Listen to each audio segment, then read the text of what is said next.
Hi guys, ഇന്ന് ഞാൻ ഒരുങ്ങി പോകുന്നത് വേറെ എവിടേക്കുമല്ല, തംബ്നെയിൽ കാണിക്കുന്ന പോലെ തന്നെ ഹോസ്പിറ്റലിലേക്കാണ്. അപ്പം എൻ്റെ ചാനൽ ആദ്യമായിട്ട് കാണുന്നവരാണെന്നുണ്ടെങ്കിൽ ഇഷ്ടപ്പെട്ടാലൊന്ന് സബ്സ്ക്രൈബ് ചെയ്ത് സപ്പോർട്ട് ചെയ്യണേ. അങ്ങനെ നമ്മൾ റെയിൽവേ സ്റ്റേഷനിലെത്തി. നമ്മളെപ്പോൾ കോഴിക്കോടേക്ക് പോകുമ്പോഴും ട്രെയിനിൽ തന്നെയാണ് പോകൽ. അതുപോലെ തന്നെ രാവിലെ തന്നെയാണ് നമ്മൾ പോകൽ.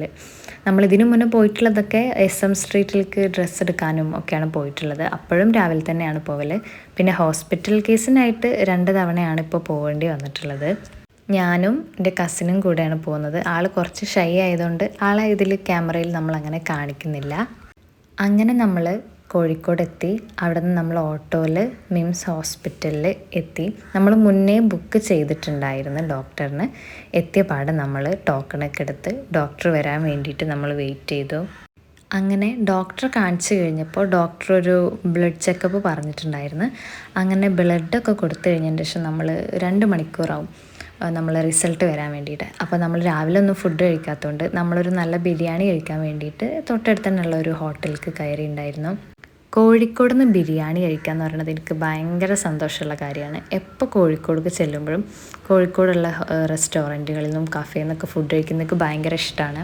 കാരണം നല്ല ഫുഡാണ്. കോഴിക്കോടത്തെ എന്ത് ഫുഡും എനിക്ക് ഭയങ്കര ഇഷ്ടമാണ്. ഞാൻ എപ്പോഴും നല്ല പക്ഷെ പോകുമ്പോഴൊക്കെ നല്ല ഫുഡ് കഴിക്കാറുണ്ട്.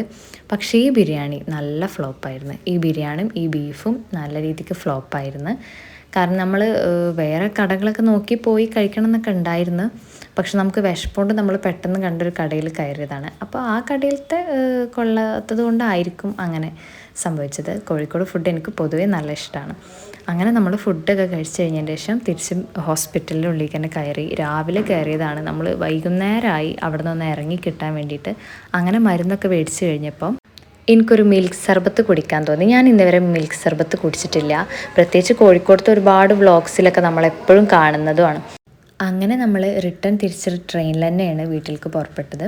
അപ്പോൾ ഇന്നത്തെ വീഡിയോ ഇത്രേ ഉള്ളൂ. അടുത്ത വീഡിയോ ആയിട്ട് നമുക്ക് വീണ്ടും കാണാം.